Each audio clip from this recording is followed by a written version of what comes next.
नमस्कार दोस्तों, स्वागत है आपका हमारे YouTube channel him info centre पर। तो दोस्तों, जैसा कि आप सबको पता है कि आपका पुलिस एग्ज़ाम दोबारा फिर से होगा इसी मंथ के लास्ट तक। तो 20 से 25 दिन बचते हैं आपके पास तैयारी करने के लिए। तो दोस्तों, आपके कहने पर हम आपके लिए 80 क्वेश्चंस का फुल लेंथ मॉक टेस्ट लेकर आए हैं और सेम इसी तरह के क्वेश्चन जो हैं वो आपको एग्ज़ाम में पूछे जाएंगे। तो अगर आप चैनल पर नए हो तो चैनल को सब्सक्राइब ज़रूर कर लें, क्योंकि इसी तरह के डेली बेस पर हम आपके लिए वीडियो अपलोड करेंगे मॉक टेस्ट से रिलेटेड। तो चलिए बिना किसी देर के शुरू करते हैं आज का ये वीडियो।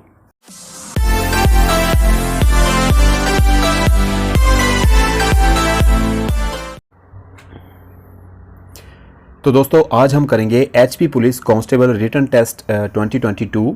इसके लिए हम करेंगे फुल लेंथ मॉक टेस्ट जो कि होगा 80 क्वेश्चंस का, हूबहू एग्ज़ाम की तरह होगा। मॉक टेस्ट नंबर रहेगा हमारा 62। ठीक है, तो चलिए शुरू करते हैं। सबसे पहले डायरेक्शन यहाँ पर रीड कर लेते हैं। तो डायरेक्शन है, in the question given below the first and the last part of the sentence are numbered 1 and 6। तो ये इंग्लिश का जो है सेक्शन है पहला हमारा। तो सबसे पहले जो आपको यहाँ पर नीचे एक सेंटेंस दिया गया है, इसको डिफरेंट पार्ट्स में डिवाइड किया गया है। जो इसका नंबर है 1 और 6 ये सेम ऐसे ही रहेंगे, इनमें कोई चेंजेस नहीं है। बीच का जो PQRS ये जो आपको सेंटेंस दिए गए हैं ये डिसऑर्डर में है, प्रॉपर ऑर्डर में नहीं है। आपको इनको अरेंज करना है प्रॉपर ऑर्डर में। ठीक है, फर्स्ट और 6 को छोड़ के PQRS। तो नीचे यहाँ पर आपको ऑप्शन दिए गए हैं PQRS प्रॉपर सीक्वेंस, इनमें से आपने चारों में से चूज़ करना है कौन सा सही होगा। ठीक है, तो सेंटेंस है लुकिंग एट द हिस्ट्री। तो आगे आपने देखना है कौन सा आएगा इनमें से। तो सबसे पहले इसका आंसर आपको बता दूं, तो आंसर होगा इसका ऑप्शन डी। ठीक है, तो आर सबसे पहले आएगा, R looking at the history are of everyday life. फिर आएगा P can help us remember. फिर आएगा S that everyday is history. फिर आएगा क्यू लास्ट में, एंड परहैप्स इनकरेज अस। और लास्ट में आएगा to live a little more intensely, यहाँ पर फुल स्टॉप। ठीक है, तो इस तरह से RPSQ is the proper sequence. तो नेक्स्ट है क्वेश्चन नंबर 2, सेम ऐसा ही रहेगा। तो इसमें है ए लार्ज मैन, ये दोनों, और चीयरिंग थाउजेंड्स ये सेम ऐसे ही एज इट इज़ रहेंगे। बीच के PQRS इनको आप प्रॉपर ऑर्डर में इनको लगाना है कि क्या होगा इसका सही जवाब। तो ऑप्शन ए होगा इसका सही आंसर, SPRQ। ठीक है, bearing a battered grey hat stood stiffly in the back. ठीक है, फिर आएगा of the vehicle, stood stiffly in the back of the vehicle to meet the widely cheering thousands. ठीक है, तो इस तरह से ये कंप्लीट हो गया सेंटेंस हमारा proper sequence. Option A is the right answer. ठीक है, नेक्स्ट है question number 3, choose the correctly spelled word. अब ये जो है वो इनमें से आपने करेक्टली स्पेल्ड वर्ड चूज करना है जिसके स्पेलिंग जो है वो करेक्ट हैं। तो क्या होंगे डिफरेंस के स्पेलिंग? तो option A DEFERENCE difference, option A is the right answer. Next है पैरेलल्ड। अब पैरेलल्ड के स्पेलिंग आपने यहाँ पर बताने हैं कि कौन सा ऑप्शन है सही। तो इसमें होगा ऑप्शन सी PARALLELED। ठीक है, पैरेलल्ड। इस तरह से क्वेश्चन आपको एग्जाम में ज़रूर पूछे जाते हैं। तो यहाँ पर नेक्स्ट क्वेश्चन है, select the option which best expresses the sentence in active और पैसिव वॉइस। तो यहाँ पर जो आपको सेंटेंस दिया गया है, our task had been completed before sunset, तो ये दिया गया है आपको पैसिव वॉइस में। ठीक है, आपने इसको एक्टिव वॉइस में चेंज करना है। तो आपको ऑप्शन दिए गए हैं, बताइए कौन सा सही होगा। तो इसका सही जवाब रहेगा option D, we had completed our task before sunset. ठीक है, तो यहाँ पर हैड बीन लगा है तो इसका मतलब ये पास्ट परफेक्ट में है। ठीक है, पास्ट परफेक्ट से हमने यहाँ पर जब इसको एक्टिव में चेंज करेंगे तो यहाँ पर बीन रिमूव हो जाएगा। ठीक है, और यहाँ पर जो हमारे पास अवर है, ठीक है, अवर की जगह क्या आ जाएगा, वी में चेंज हो जाएगा, ये WEV हम। ठीक है, तो ऑब्जेक्ट जो है वो सब्जेक्ट बी बन जाएगा। ठीक है, यहाँ पर तो we had completed the our task before sunset, option D is the right answer. तो नेक्स्ट है, यहाँ पर आपने सेंटेंस इंप्रूवमेंट करनी है अगर कोई होगी तो। ठीक है, he sent a word to me that he would be coming late. तो क्या होगा, ऑप्शन आपको दिए गए हैं। तो इनमें से इंप्रूवमेंट होगी, इसमें ए वर्ड की जगह होगा सेंट वर्ड। ठीक है, सेंट ए वर्ड है तो यहाँ पर होगा सेंट वर्ड। ठीक है, तो option A is the right answer. Next है, will you lend me a few rupees in this hour of need. तो इसमें क्या चेंज करेंगे हम, lend me any rupees, borrow me a few rupees, lend me a few rupees, या no improvement. तो इसका सही जवाब होगा option C, lend me a few rupees. ठीक है, तो यहाँ पर क्या दिया है, लैंड मी फ्यू रुपीज़ है तो ए फ्यू रुपीज़ होगा, यहाँ पर ए लिखेंगे हम। ठीक है, नेक्स्ट है question number 8, choose the option having similar meaning to capital word. तो यहाँ पर सिनोनिम से एक तरह से आपको दिया गया है, तो इंडिक्ट का आपने सिनोनिम बताना है, क्या होगा, कंडेम, रिप्रिमेंड या फिर एक्यूज या एलेज। तो इंडिक्ट क्या होता है, indict charge with a crime. ठीक है, फॉर्मली एक्यूज ऑफ, तो जो दोषी हो, तो एक्यूज इसका सही आंसर होगा, सिमिलर। ठीक है, ऑप्शन सी। तो नेक्स्ट है इनफ्रीक्वेंट। तो इनफ्रीक्वेंट क्या होता है, जो फ्रीक्वेंट नहीं है। ठीक है, मतलब जो कि नॉट ऑकरिंग वेरी ऑफन, किसी इवेंट, सिचुएशन या कंडीशन के बारे में जो है वो वेरी ऑफन नहीं है, रेयर है, दुर्लभ है, तो उसका जो सिनोनिम होगा वो होगा रेयर। ठीक है, option C, option C is the right answer. Next है choose the correct option for the sentence. तो यहाँ पर इस सेंटेंस के लिए करेक्ट ऑप्शन आपने चूज करना है। ए पेपर रिटन बाई हैंड, तो क्या बोलेंगे उसको, हैंडीक्राफ्ट, मैन्युस्क्रिप्ट, हैंडीवर्क या थीसिस। तो उसको बोलेंगे मैन्युस्क्रिप्ट। ठीक है, जो पेपर हाथ से लिखा जाता है, paper written by hand, manuscript. ठीक है, नेक्स्ट है choose the correct option for filling up the blank. तो यहाँ पर फिलिंग द ब्लैंक आपने करना है, catching the earlier train will give us the dash to do some shopping. तो यहाँ पर क्या आएगा ऑप्शन, इसका सही जवाब होगा चांस। ठीक है, option A is the right answer, give us the chance to do some shopping. ठीक है, नेक्स्ट है select the most appropriate option to change the sentence from direct speech to reported speech and vice versa. तो यहाँ पर आपको जो है वो डायरेक्ट इनडायरेक्ट, यानी कि जो ये सेंटेंस आपको दिया गया है, आई सेड टू हिम, ये आपको डायरेक्ट स्पीच में दिया गया, आपको इसको इनडायरेक्ट में चेंज करना है। तो I said to him why are you working so hard. तो क्या होगा इसका सही जवाब, बताइए। तो इसका सही जवाब होगा option A, I asked him. Said to him की जगह क्या आ जाएगा, क्वेश्चन पूछा है ना, तो asked him why he was working so hard. ठीक है, option A is the right answer. Next question है the teacher asked me why I had been absent the day before. तो ये किस में है, ये है आपका, ये इनडायरेक्ट में है, आपने इसको डायरेक्ट में चेंज करना है। तो क्या होगा इसका डायरेक्ट सेंटेंस, तो इसका सही जवाब होगा option A, the teacher asked me why were you absent yesterday. ठीक है, द डे बिफोर क्या हुआ, यस्टरडे, पिछला कल। तो इसका option A is the right answer. Next है question number 14, in the following question indicate which portion of the sentence contains an error, if there is no error mark E. तो यहाँ पर आपको 5 ऑप्शन दिए गए हैं, अगर कोई एरर है सेंटेंस में, ठीक है, 4 पार्ट में डिवाइड है, बताइए किस में एरर है, अगर नहीं है तो नो एरर। तो सेंटेंस है it was him who came running in to the classroom. तो यहाँ पर इंप्रूवमेंट कहाँ पे होगी, तो इसमें ऑप्शन ए में इंप्रूवमेंट होगी, इट वॉज हिम नहीं होगा, इट वॉज ही होगा यहाँ पे। ठीक है, इट वॉज ही, ठीक है, इट वॉज ही। तो इट वॉज हिम जो है वो यहाँ पर गलत है। ठीक है, option A is the right answer. आपने क्या चूज करना है, एरर। नेक्स्ट है question number 15, choose the correct meaning of the idiom as underline. तो जो यहाँ पर अंडरलाइन की गई है आइडियम, मुहावरा, उसका आपने सही मीनिंग बताना है। Discipline is on the when in schools and colleges these days. तो ऑप्शंस हैं डिक्लाइनिंग, इंक्रीजिंग, स्प्रेडिंग, स्पिरलिंग। तो यहाँ पर ऑन द वेन ये मुहावरा है, इसका आपने अर्थ बताना है क्या होगा। तो declining, option A is the right answer. ठीक है, ऑन द वेन का मीनिंग क्या होता है, to decrease gradually in size, number, strength. ठीक है, किसी साइज में, किसी नंबर में या स्ट्रेंथ में जो है वो, या इंटेंसिटी में भी हो सकता है, ग्रेजुअली डिक्रीज हो जाए, कमी हो जाए, तो उसे क्या बोलेंगे, declining, on the wane. Option A is the right answer. Next है there is no love lost between two neighbours. तो नो लव लॉस्ट, यहाँ पर नो लव लॉस्ट का मीनिंग आपने बताना है क्या होगा। तो close friendship, cool indifference, intense dislike, a love hate relationship.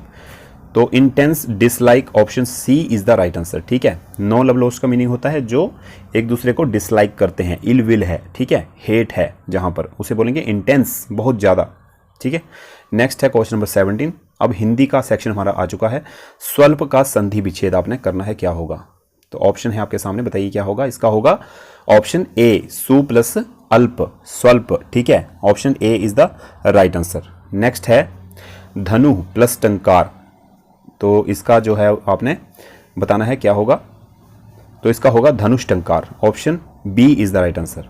Next question है, निम्नलिखित अनेक शब्दों के बदले एक शब्द लिखें, ठीक है, जो मृत्यु के समीप हो। क्या बोलेंगे उसे? जर्जर, अचेत, अतिवृद्ध या कर्णासन? तो उसे बोलेंगे कर्णासन, ऑप्शन डी, ठीक है। नेक्स्ट है, निम्नलिखित में से अशुद्ध बर्तनी कौन सी है? खयाती, गजमुक्ता, घोषणा, चंद्रमा? तो खयाती, आधा ख होगा यहाँ पे, ठीक है, पूरा ख लिखा है इन्होंने। तो नेक्स्ट है, निम्नलिखित में से कौन सा शब्द ऊसर शब्द का विलोमार्थक है? ऊसर क्या होता है? जो बंजर है उसे बोलते हैं ऊसर, ठीक है। अनुपजाऊ, उपजाऊ, उपयोगी, रिक्त। तो बंजर का उल्टा क्या हुआ? उपजाऊ, ठीक है। तो ऊसर का उल्टा क्या हुआ? उपजाऊ, ठीक है। Option B is the right answer. तो नेक्स्ट है, चौकोर शब्द में कौन सा समास है? ठीक है, 4 कोने हैं जिसके चाहिए चौकोर। द्वंद्व, द्विगु, तत्पुरुष, अव्ययी भाव। तो द्विगु, option B is the right answer, ठीक है। नेक्स्ट है, पठन का विशेषण रूप क्या होगा? इसका विशेषण रूप होगा पठित, option A is the right answer, ठीक है। नेक्स्ट है क्षुधा, क्षुधा शब्द का विलोम शब्द बताना है, क्या होगा? तो तृषा, तृष्ण, तृप्त या मृग तृष्णा? तो क्षुधा का विलोम होगा तृषा, option A is the right answer, याद रखना है, ठीक है। इस तरह के इंपॉर्टेंट आपको आ सकते हैं पेपर में। निम्न में से कौन सा वाक्य व्याकरणिक दृष्टि से शुद्ध है? इन चारों में से जो हिंदी व्याकरण की दृष्टि से शुद्ध वाक्य है वो बताना है आपने। तो ऑप्शन डी, मकान की बाईं ओर सड़क है, option D is the right answer. Next है, निम्नलिखित में से कौन सा तत्सम शब्द है? ठीक है, तत्सम शब्द बताना है। आम्र, आंख, आंसू, ईंट।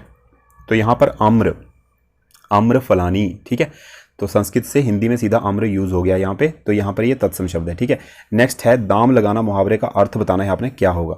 मूल्य आंकना, पूरी कीमत, लागत या मोल भाव करना? तो मूल्य आंकना, option A is the right answer. Next है 29, वर्ण न, म तथा अण का उच्चारण स्थान क्या है? कंठ, तालु, नासिका, ओष्ठ। तो नासिका इनका उच्चारण स्थान है, ठीक है, न, म, ण। नेक्स्ट है, नपातुला खर्च करने वाला के लिए एक शब्द क्या होगा? कृपण, मितभाषी, मितव्ययी, कंजूस। तो मितव्ययी, ठीक है। अपव्ययी, मितव्ययी। मितव्ययी होता है जो कम खर्च करता है, नफातुला खर्च करता है। तो अपव्ययी ज़्यादा खर्च करने वाला। नेक्स्ट है, पीपल, पात, सरिसमन, डोला, इसमें कौन सा अलंकार है? तो इसमें बताना है कौन सा अलंकार है? उपमा अलंकार है, क्योंकि यहाँ पर मन की तुलना जो है वो पीपल के पत्ते से की गई है, ठीक है। तो जहाँ पर किसी वस्तु विशेष की या व्यक्ति विशेष की तुलना की जाती है किसी वस्तु विशेष के साथ, तो वहाँ पर उपमा अलंकार होता है। नेक्स्ट है, निम्नलिखित में से कौन सा शब्द जो है वो ठाकुर शब्द का अनेकार्थक नहीं है? जो इसका पर्यायवाची इनमें से नहीं है वो बताना है। देवता, मालिक, क्षत्रिय, रूप। तो दोस्तों क्षत्रिय, मालिक, देवता ये ठाकुर के पर्यायवाची हो सकते हैं, ठीक है, क्योंकि भगवान को भी बोल देते हैं ठाकुर, मालिक को भी बोल देते हैं, क्षत्रिय को भी ठाकुर बोलते हैं। तो रूप जो है वो अनेकार्थक नहीं है, option D is the right answer. Next है, पवन अकेले एक कार्य को, अब मैथ के आएंगे आगे, ठीक है, और उसके बाद हम लास्ट में एप्टीट्यूड क्या करेंगे, वो भी मैथ से मिलते जुलते होते हैं, ठीक है। तो पवन अकेले एक कार्य को 30 घंटे में तथा पंकज के साथ मिलकर 15 घंटे में पूरा कर लेता है। तो अकेले पंकज उस कार्य को, सॉरी यहाँ पर थोड़ी मिस्टेक है, तो अकेले पंकज जो है वो उस कार्य को कितने दिनों में कर सकता है बताना है आपने, कितने घंटों में कर सकता है? तो 30 घंटे में, 45 घंटे में, 15 घंटे में या 2 घंटे में? तो बताइए इसका सही जवाब क्या होगा? तो दोस्तों इसका सही जवाब होगा ऑप्शन ए, ठीक है, 30 घंटे में। तो इसका आपको एक्सप्लेनेशन नीचे मैंने यहाँ पर करके बताया हुआ है, एक्सप्लेनेशन आपने खुद पढ़ लेना है अगर आपको पता ना चले इसका, क्योंकि वीडियो बहुत लंबा हो जाएगा अगर मैं एक्सप्लेन करने लगूंगा तो इसलिए अगर ना पता चले तो आप कमेंट बॉक्स में मुझे उस क्वेश्चन के बारे में बताएं, मैं उसका एक्सप्लेन करके आपको बता दूंगा अगर आपको समझ में नहीं आता है तो दोस्तों नेक्स्ट है क्वेश्चन जो 34, ये लघुत्तम समावर्ती और मध्यम समावर्ती पर आधारित है।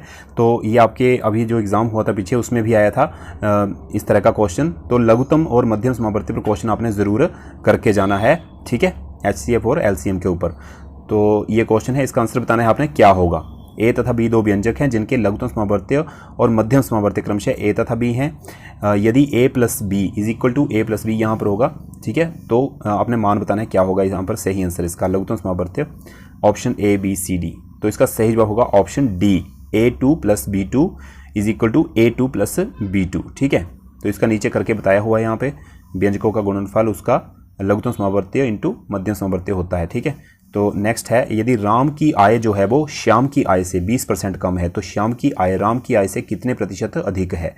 25%, 20, 24 या 30%? तो बताना है सही जवाब क्या होगा इसका। तो दोस्तों इसका सही जवाब होगा 25%, option A is the right answer. और कैसे होगा वो नीचे यहाँ पर एक्सप्लेन किया गया है, ये आपने देख लेना है इसको यहाँ पे, ठीक है। और इसका PDF भी मैं आपको प्रोवाइड करवा दूंगा जल्दी ही। तो नेक्स्ट है क्वेश्चन नंबर 36, 1 से 11 तक की 6 विषम संख्याओं के वर्गों का औसत क्या होगा, बताना है आपने। वर्गों का औसत पूछा है यहाँ पे, ठीक है। तो जो 1 से 11 तक की 6 विषम संख्याओं के वर्गों का औसत कौन सा है इनमें से, तो ऑप्शन बी 47.67, ठीक है। तो किस तरह से होगा, यहाँ पर औसत निकाला हुआ है, ठीक है, देख लेना है आपने। 11 इंटू 11 प्लस 2 बटा 3 इज इक्वल टू 11 इंटू 13 बटा 3 इज इक्वल टू 143 बटा 3, ठीक है, इज इक्वल टू इतना आ गया, ठीक है, इनका करके। तो इस तरह से, इसी तरह से यहाँ पर ये इनका फार्मूला है ऊपर जो लगाया हुआ है, यही फार्मूला लगेगा अगर आपको इस तरह से विषम और सम संख्याओं के वर्गों का औसत पूछा जाएगा, ठीक है। तो अब सम संख्याओं का औसत यहाँ पे इसमें पूछा गया है। 1 से 12 तक लगातार 6 सम संख्याओं के वर्गों का औसत क्या रहेगा, 60.67। Option D is the right answer, ठीक है। तो कैसे रहेगा, एक्सप्लेनेशन आपको नीचे दी गई है। नेक्स्ट है, किसी धनराशि पर 4% वार्षिक की दर से 2 वर्ष के साधारण तथा चक्रवृद्धि ब्याजों का अंतर जो है वो 8 रुपये है। तो धनराशि क्या होगी बताना है, 4, 5, 6 या 9,000। तो बताइए सही जवाब क्या होगा। तो यहाँ पर सही जवाब होगा इसका ऑप्शन बी 5,000 रुपये, ठीक है। ये कैसे आएगा, नीचे यहाँ पे एक्सप्लेन किया हुआ है, ठीक है, देख लेना है। वीडियो को पॉज करके आप चेक कर सकते हैं।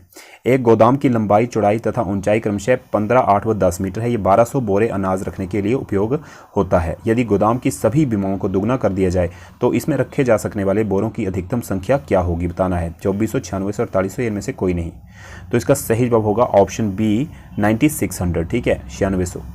तो यहाँ पर जो है वो सभी बीमाएँ जो हैं वो उनको दुगना करने को बोला है, तो गुणा 2 कर दिया है, सबको यहाँ पे दुगना कर दिया गया है, ठीक है। तो जो भी नया आयतन बटा पुराना आयतन यहाँ पे कर दिया, जो पुराना है और जो दुगना करके आया वो उसको डिवाइड कर दिया। तो बोरों की संख्या, ठीक है, 8 से उसको मल्टीप्लाई करके 1200 इंटू 8 9600, ठीक है। तो नेक्स्ट है क्वेश्चन नंबर 40। एक वृत्त पर, अब सर्कल से रिलेटेड है, ठीक है। एक वृत्त पर 4 बिंदु ए बी सी डी इस प्रकार हैं कि वे एक वर्ग ए बी सी डी बनाते हैं। वृत्त का क्षेत्रफल 3850 वर्ग मीटर है। वर्ग का क्षेत्रफल क्या होगा। तो क्षेत्रफल के ऊपर भी आपको जो है वो क्वेश्चन जरूर आएगा, ठीक है। 246 वर्ग मीटर, 1150, 2450 या 4430 वर्ग मीटर। तो बताना है सही जवाब क्या होगा। तो ऑप्शन सी 2450 वर्ग मीटर होगा क्षेत्रफल, ठीक है, वर्ग का। तो ये नीचे दिया गया है, यहाँ पे एक्सप्लेनेशन की गई है। वृत्त का क्षेत्रफल टोटल 3850 वर्ग मीटर लिया गया और पाई आर 2 यहाँ पे किया है, 2/7 पाई का मान होता है। तो R2 इज इक्वल टू 3850। तो R2 करके 3850 गुणा 2/7, वहाँ पे 7/22 हो जाएगा दूसरी तरफ जाके, ठीक है। जब इसको हम यहाँ पर ले जाएंगे तो 7/22 हो जाएगा। तो 3850 इंटू 7/22 करेंगे तो कैलकुलेट करके देख लेना क्या आएगा, 1225, ठीक है। तो R का मान क्या हो जाएगा, ये 2 यहाँ पर डिवाइड तो यहाँ पर जो है वो 1225 का 35 का वर्ग कितना होता है, 1225, ठीक है।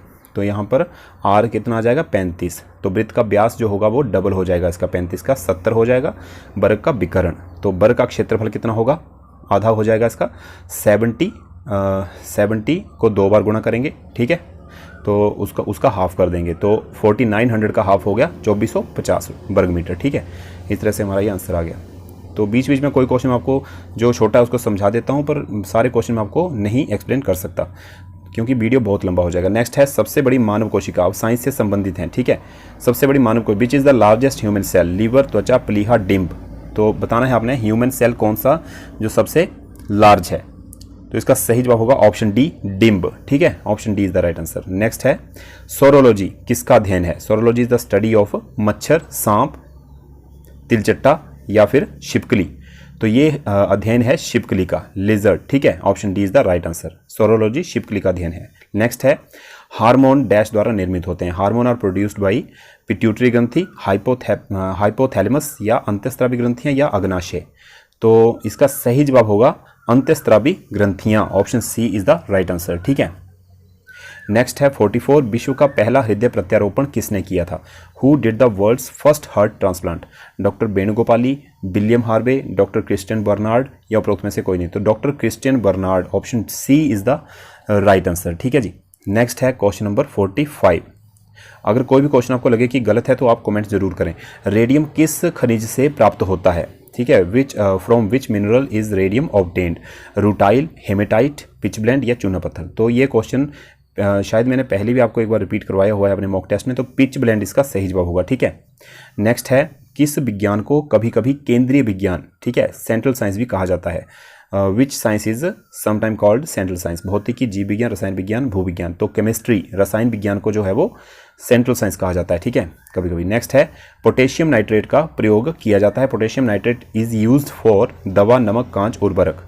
तो पोटेशियम नाइट्रेट जो है वो शायद पता होगा आपको, जो कृषि वगैरह करते हैं उनको पता होगा, तो उर्वरकों में, ठीक है, जो फर्टिलाइजर होते हैं हमारे, जो हम खेतों में खादें डालते हैं, उनमें पोटेशियम नाइट्रेट होती है, ठीक है। नेक्स्ट है 48, हवा में निम्नलिखित में से किस गैस की उपस्थिति के कारण पीतल जो है वो हवा में फीका पड़ जाता है। The presence of which of the following gases in air causes brass to discolour in air. Oxygen, carbon dioxide, nitrogen, hydrogen sulphide.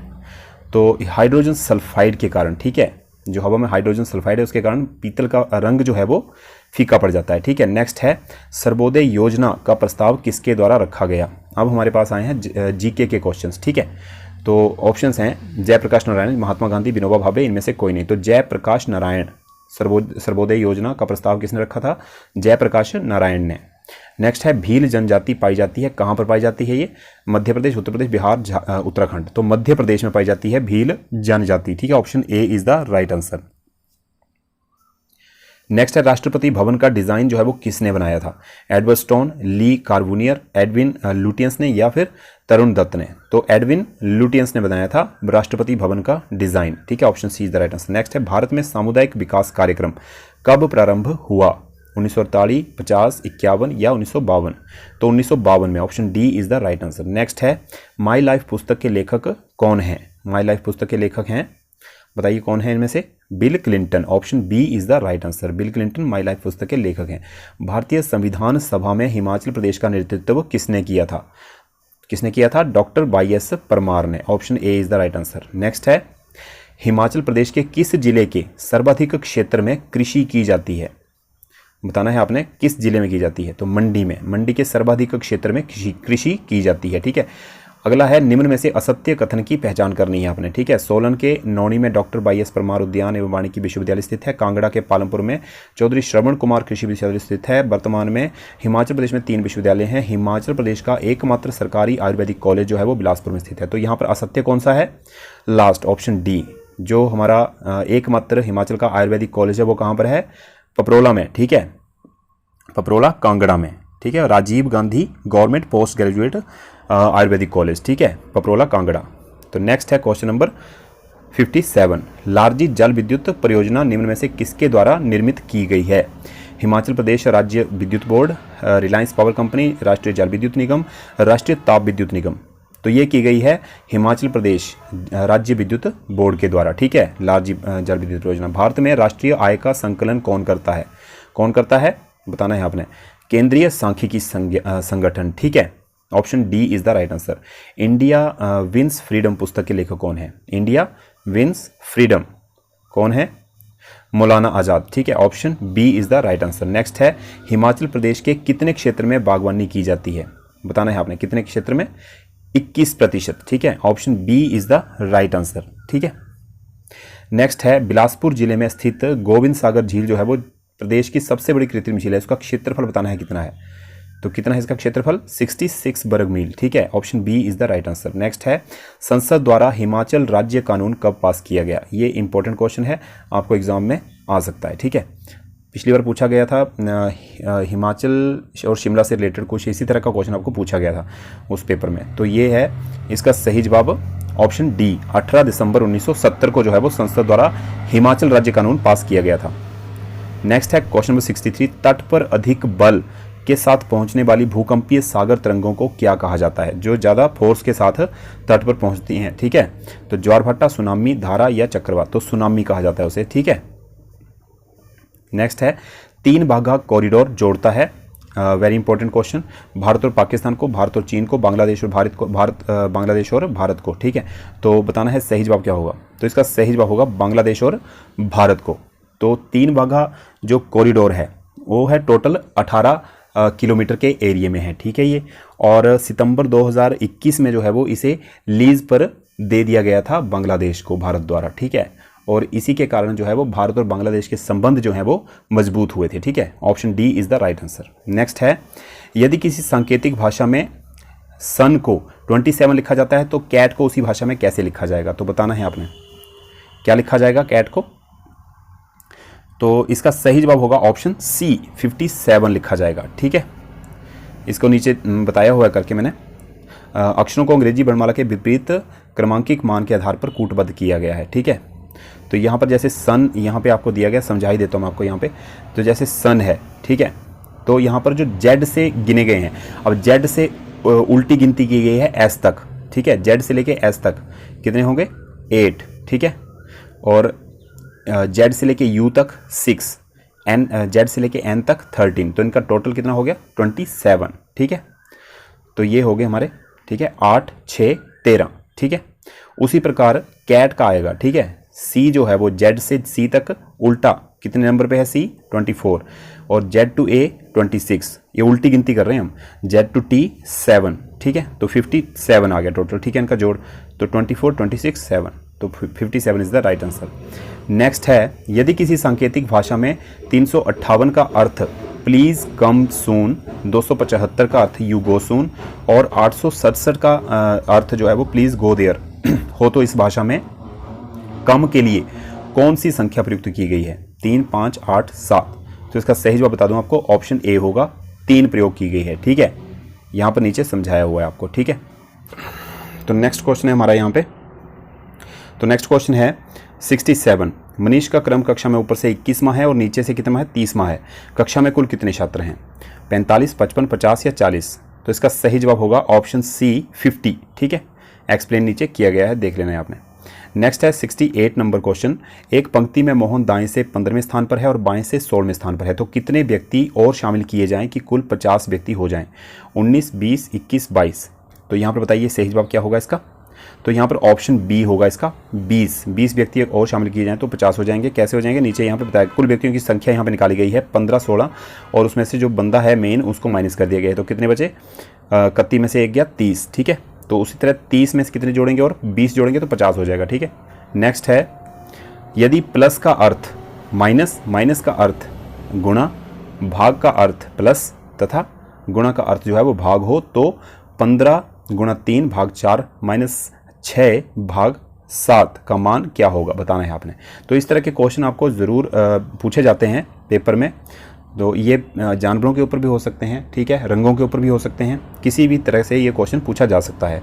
25 24 22 20। तो बताइए सही जवाब क्या होगा इसका? तो इसका सही जवाब होगा ऑप्शन सी 22। ठीक है, 22। सिर्फ हमने यहाँ पे क्या करना है, जैसे यहाँ पे बोला है उन्होंने प्लस का अर्थ है माइनस, तो यहाँ पर जो प्लस है इसको हमने माइनस कर देना है। ठीक है, यहाँ पर माइनस का अर्थ गुणा बोला है, तो जहाँ पे माइनस है वहाँ पे गुणा कर देंगे, जहाँ पे भाग है वहाँ पे प्लस कर देंगे। ठीक है, जहाँ पे गुणा है वहाँ पे भाग कर देंगे। इस तरह से मतलब चेंज करना है हमने चिन्हों को, और जो उसका मान आएगा वो हमने लिख देना है। ठीक है, तो इस तरह के क्वेश्चन जो हैं वो बहुत टफ तो नहीं होते, पर जल्दबाजी में करने में गलती हो जाती है। नीचे दिए गए प्रश्नों में 4 विकल्प दिए गए हैं, 4 में से 3 किसी न किसी प्रकार से एक जैसे हैं। अपने एक समूह का निर्माण करते हैं, आप बताएं कि इनमें से कौन सा एक ऐसा है जो अन्य 3 से भिन्न है। ठीक है, जो 3 से अलग है, ठीक है, जो समूह में नहीं आता है, तो वो बताना है आपने। तो क्या है यहाँ पे? भुवनेश्वर, बिहार, गोवा, उड़ीसा। तो भुवनेश्वर नहीं आता है ग्रुप में, क्योंकि भुवनेश्वर जो है वो उड़ीसा की राजधानी है। ठीक है, और उड़ीसा, गोवा और बिहार क्या है? स्टेट हैं हमारे इंडिया के। ठीक है, नेक्स्ट है किटन, कॉक, पप, काफ। ये इंग्लिश में है। तो किटन होता है बिल्ली का बच्चा, कॉक मुर्गे को बोलते हैं, पप कुत्ते का बच्चा, और काफ क्या हुआ? बछड़ा, गाय का बछड़ा। ठीक है, तो यहाँ पर ये तीनों बच्चे हैं, काफ, पप, किटन, ये तीनों बच्चे हैं किसी न किसी जानवर के। तो कॉक क्या हुआ? मुर्गा, ये सबसे अलग है। Option B is the right answer. Next है 72। यदि पीला का अर्थ है लाल। अब आ गया वही क्वेश्चन जो मैं आपको ऊपर बता रहा था, डिस्कस कर रहा था आपके साथ, कि आपको रंगों के रूप में भी आ सकता है, जानवरों के रूप में भी आ सकता है। यदि पीला का अर्थ है लाल, सफ़ेद का अर्थ है हरा, लाल का अर्थ है संतरिया, नीला का अर्थ है सफ़ेद, और हरा का अर्थ है नीला, तो वृक्ष के पत्तों का रंग कौन सा होगा? शायद ये क्वेश्चन मैंने आपको पहले भी करवाया हुआ है। सफ़ेद, हरा, नीला, पीला। तो यहाँ पर ऑप्शन सी होगा इसका, नीला, क्योंकि वृक्ष के पत्तों का रंग कौन सा होता है? हरा होता है। तो हरे को यहाँ पर किस में दर्शाया गया है? हरे का अर्थ नीला दिया गया है यहाँ पे। ठीक है, तो नीला होगा ऑप्शन सी। नेक्स्ट है, एक स्त्री की ओर संकेत करते हुए मैंने कहा, अब ब्लड रिलेशन के ऊपर है ये क्वेश्चन। ठीक है, यह महिला मेरे पिताजी की इकलौती बहन है, मेरे दादाजी के कितने बच्चे हैं? 2 बेटे, 1 पुत्री, 1 बेटा और 1 बेटी। निश्चित नहीं किया जा सकता। तो ये है इसका कि ये निश्चित नहीं किया जा सकता। क्यों निश्चित नहीं किया जा सकता? क्योंकि बहन का तो पता है, जो बहन है मतलब जो दादा की बेटी है उसका तो पता है, पर जो मेरे पिता हैं, मतलब बोलने का कि जो क्वेश्चन के अनुसार उसके पिता हैं, उसके और कितने भाई हैं उनके बारे में यहाँ पे डिस्कस नहीं की गई है, नहीं बताया गया है। तो दादा के कितने पुत्र हैं उनका कोई पता नहीं है, ठीक है। बेटी का ही पता है कि इकलौती बेटी है, तो इसके निश्चित नहीं किया जा सकता। Option D is the right answer. Next है, अभी आपको जो है वो यहाँ पे डिजिट दिए गए हैं, एक संख्या दी गई है 15, 25, 40 और 75 से विभाज्य 4 अंकों की सबसे बड़ी संख्या कौन सी होगी? 9000, 9400, 9600 या 9800। तो बताइए इनमें से सही जवाब क्या होगा? जो इन चारों से विभाज्य हो, जिसे इन चारों से भाग दिया जा सके, 4 अंकों की सबसे बड़ी संख्या। ऐसे 4 अंकों की सबसे बड़ी संख्या कौन सी होती है? 9999, 4 टाइम 9, ये 4 अंकों की सबसे बड़ी संख्या है, ठीक है। तो हम इनका सबसे पहले क्या करेंगे? एलसीएम निकालेंगे, लघुत्तम समावर्तीय 15, 25, 40 और 75 का लघुत्तम समावर्तीय निकालेंगे। लघुत्तम समावर्तीय इसका कुछ इस तरह से आएगा, 600 आएगा, ठीक है। मैंने कैलकुलेट किया था, 600 आएगा, नीचे एक्सप्लेन भी किया हुआ है। तो 600 से इसको डिवाइड कर देंगे, 999 डिवाइडेड बाई 600, ठीक है। और जो आएगा उसको 99 में से लेस कर देंगे। नीचे देख लेते हैं क्या आया है। तो यहाँ पर 600 आया, 99 जो है वो divided on dividing 99, 4 time 9 by 600, the remainder कितना आया? 399। तो 399 को 99 में से लेस कर दिया तो 9600 बचा, तो 9600 इज़ द राइट आंसर, ठीक है। तो option C is the right answer इसका, ठीक है। नेक्स्ट है 75। एक वस्तु की कीमत 75 रुपये थी, लागत में पहले 20% की वृद्धि की गई और बाद में से 20% घटा दिया गया। लेख की वर्तमान, लेख यानी आर्टिकल जो भी है, उसकी वर्तमान लागत क्या है? 72 रुपये, 60 रुपये, 75 रुपये या 76 रुपये। तो बताइए इसका सही जवाब क्या होगा? तो दोस्तों इसका सही जवाब होगा 72 रुपये, ऑप्शन ए। कैसे? जो लागत है यहाँ पर वस्तु की 75 रुपये है स्टार्टिंग में, उसे क्या 20% किया, 75 प्लस 75 का 20% जो आएगा उसको 75 में प्लस कर देंगे, ठीक है।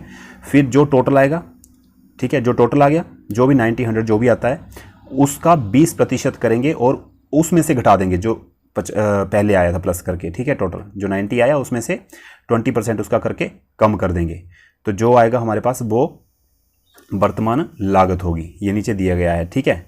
इनिशियल कॉस्ट कितनी दी गई है? 75 रुपये जो हमारे पास यहाँ पे लागत है, ठीक है। तो after 20% increase in the cost it becomes, तो 75 का 20% पहले किया तो 90 आया, तो now cost is decrease by 20%, तो 90 का 20% डिक्रीज हो गया तो कितना आया? 72। तो 72 इज द प्रेजेंट कॉस्ट, ठीक है। नेक्स्ट है arrange the words given below in a meaningful sequence. तो यहाँ पर जो आपको वर्ड दिए गए हैं नीचे, ये थोड़ा अजीब तरह का क्वेश्चन है, शायद आपने पढ़ा भी होगा ऐसा क्वेश्चन और आपको आता भी होगा। तो एग्ज़ाम में किसी भी तरह के क्वेश्चन आ सकते हैं, ठीक है। तो ज़रूरी नहीं है कि आपको एग्ज़ाम जो है वो पहले की तरह आसान ही आएगा। इस बार मुझे लगता है कि एग्ज़ाम आपका टफ होने वाला है।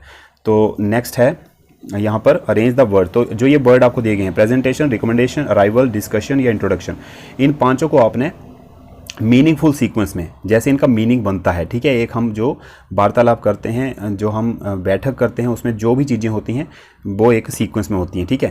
तो यहाँ पर आपने बताना है कि कौन सा सीक्वेंस सही होगा। तो सबसे पहले क्या आएगा यहाँ पे? अराइवल, मतलब सबसे पहले पहुँचे हैं, ठीक है। लोग पहुँचे हैं सबसे पहले, कोई बैठक है मान लो, उसमें लोग पहुँचे हैं सबसे पहले, अराइव हुए हैं। उसके बाद क्या हुआ है? इंट्रोडक्शन हुई है सबकी, ठीक है। तो 3 के बाद क्या आ गया? 5, ठीक है। तो इंट्रोडक्शन होने के बाद क्या हुआ?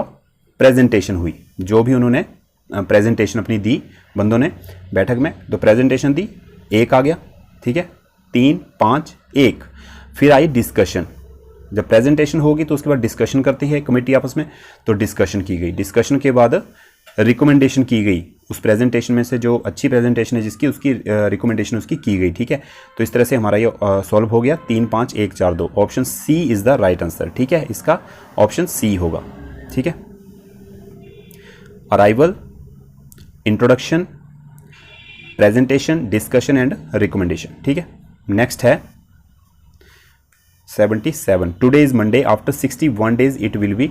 तो इस तरह का क्वेश्चन भी आपको एग्जाम में आया था, ठीक है। तो ये आपको किसी भी तरह से पूछा जा सकता है, ठीक है। तो टुडे इज मंडे मतलब आज मंडे है, सोमवार है, तो after 61 days it will B क्या होगा?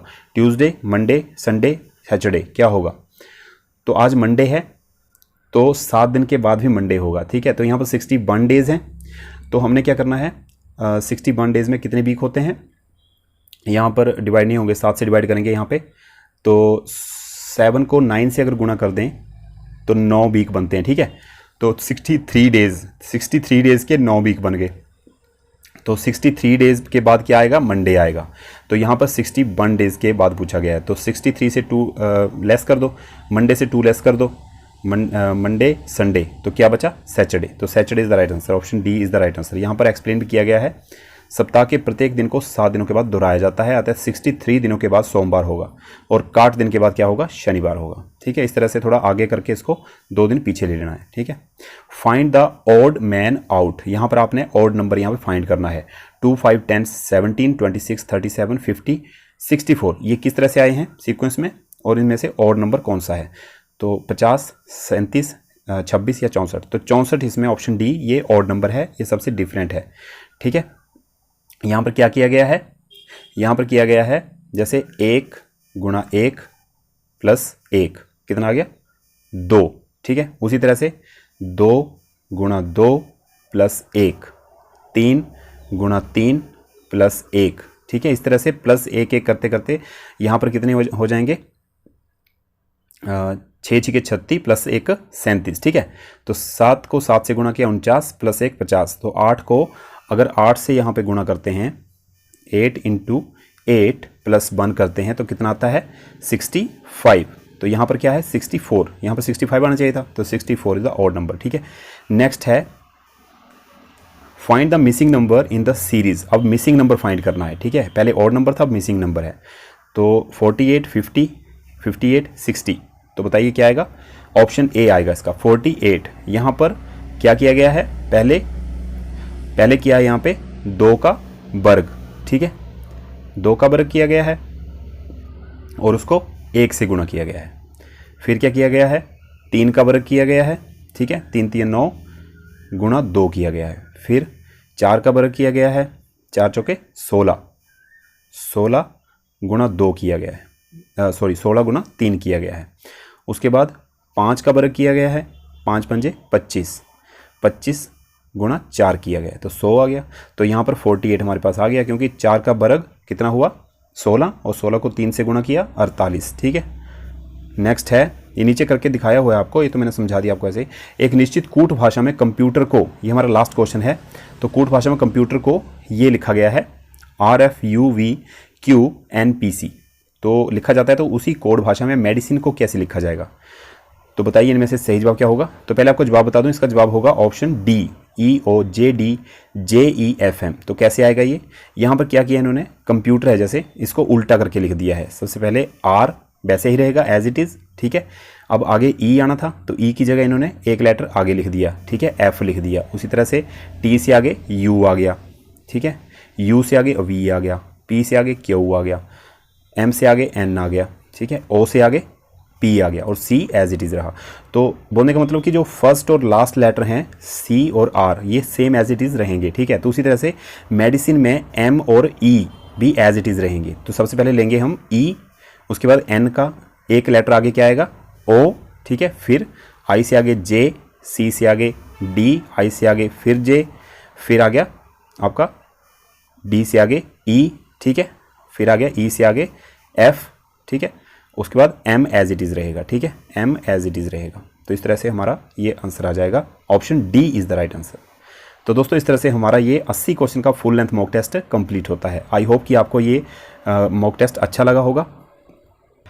आई होप कि वीडियो आपको अच्छा लगा होगा। वीडियो अच्छा लगा हो तो वीडियो को लाइक और शेयर ज़रूर करें, और दोस्तों कमेंट बॉक्स में अपना स्कोर ज़रूर बताएं कि आपके कितने क्वेश्चन जो थे वो ठीक हुए। और अगर कोई आपका सुझाव है, और अगर आपको किसी क्वेश्चन में कोई डाउट है, अगर आपको लगता है कि कोई क्वेश्चन हमारा गलत है, तो आप कमेंट करके ज़रूर बता सकते हैं। तो चलिए मिलते हैं नेक्स्ट वीडियो में, तब तक के लिए ख्याल रखें अपना। जय हिंद, जय भारत।